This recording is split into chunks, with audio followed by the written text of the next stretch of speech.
വലത്തോട്ട് നോക്കി കഴിഞ്ഞപ്പോഴേക്കും ഞാനൊരു കാര്യം കണ്ടു. ലേ ബൈ എന്ന് എഴുതിയിരിക്കുന്നു. ലേ ബൈ എന്ന് പറഞ്ഞു കഴിഞ്ഞാൽ റോഡിന്റെ വശത്ത് വാഹനങ്ങൾ നിർത്തിയിടാനായിട്ടുള്ള സ്ഥലം. അതും ഈ തുരങ്കപാതയും തമ്മിൽ എന്താണ് ബന്ധമെന്ന് അറിയണ്ടേ? ഓരോ 750 മീറ്ററിലും ഇത്തരത്തിലുള്ള ലേ ബൈ ഉണ്ടാകും നമ്മുടെ തുരങ്കപാതയിൽ. വാഹനങ്ങൾക്ക് തുരങ്കത്തിനകത്ത് വെച്ച് വല്ല കേടുപാടുമുണ്ടായാൽ ഒതുക്കി നിർത്തുന്നതിനായിട്ടാണ് ഈ ലേ ബൈ സജ്ജീകരിച്ചിരിക്കുന്നത്. ലോക നിലവാരത്തിലുള്ള തുരങ്കപാതയുടെ ആകെ പദ്ധതി ചെലവ് 2134 കോടി രൂപയാണ്. 2043.75 കോടിയുടെ ഭരണാനുമതിയും 2134.50 കോടി രൂപയുടെ സാമ്പത്തിക അനുമതിയും സംസ്ഥാന സർക്കാർ നൽകിയിട്ട് നാളെ കുറയായി. 2020 ബജറ്റിൽ കിഫ്ബി ഫണ്ട് വഴി 658 കോടി രൂപ അനുവദിച്ചത് മുതലാണ് പതിറ്റാണ്ടുകളായുള്ള ഈ സ്വപ്നത്തിന് ഗതിവേഗം വന്നത്.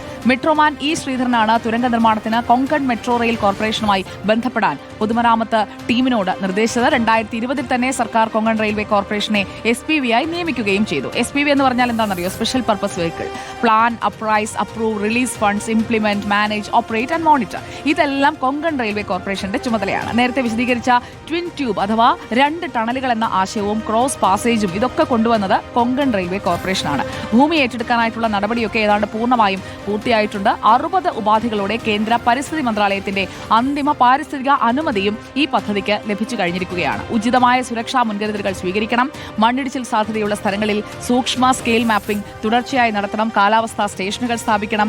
അപ്പൻകാപ്പ് ആനത്താര സംരക്ഷിക്കണം. വംശനാശ ഭീഷണി നേരിടുന്ന ബാണാസുര ചിലപ്പൻ എന്ന പക്ഷിയുടെ സംരക്ഷണത്തിന് നിരീക്ഷണം നടത്തണം. തുടങ്ങി 60 ഉപാധികളോടുകൂടിയാണ് കേന്ദ്ര പരിസ്ഥിതി മന്ത്രാലയം ഈ അനുമതി നൽകിയിരിക്കുന്നത്. തുരങ്കം നിർമ്മിക്കുന്നത് ഭോപ്പാൽ ആസ്ഥാനമായുള്ള ദിലീപ് ബിൽഡ്കോൺ ലിമിറ്റഡ് ആണ്. പാലങ്ങളുടെയും അപ്രോച്ച് റോഡിന്റെയും കരാർ കൊൽക്കത്ത ആസ്ഥാനമായുള്ള റോയൽ ഇൻഫ്ര കൺസ്ട്രക്ഷൻ ആണ് കൊടുത്തിരിക്കുന്നത്.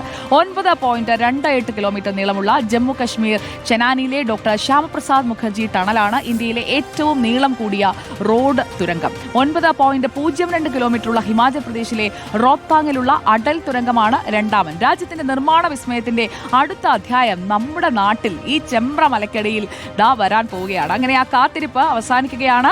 വയനാട്ടിലേക്ക് ചുരം കയറണോ അതോ തുരങ്കം കടക്കണോ? ആ തെരഞ്ഞെടുക്കാനുള്ള അവസരം ഇനി നമുക്ക് വിളിപ്പാടകലെയാണ്. അപ്പോൾ ചോയ്സ് നമ്മുടേതാണ്. നമുക്ക് കാത്തിരിക്കാം ഈ തുരങ്കം യാഥാർത്ഥ്യമാകുന്നതിനായി.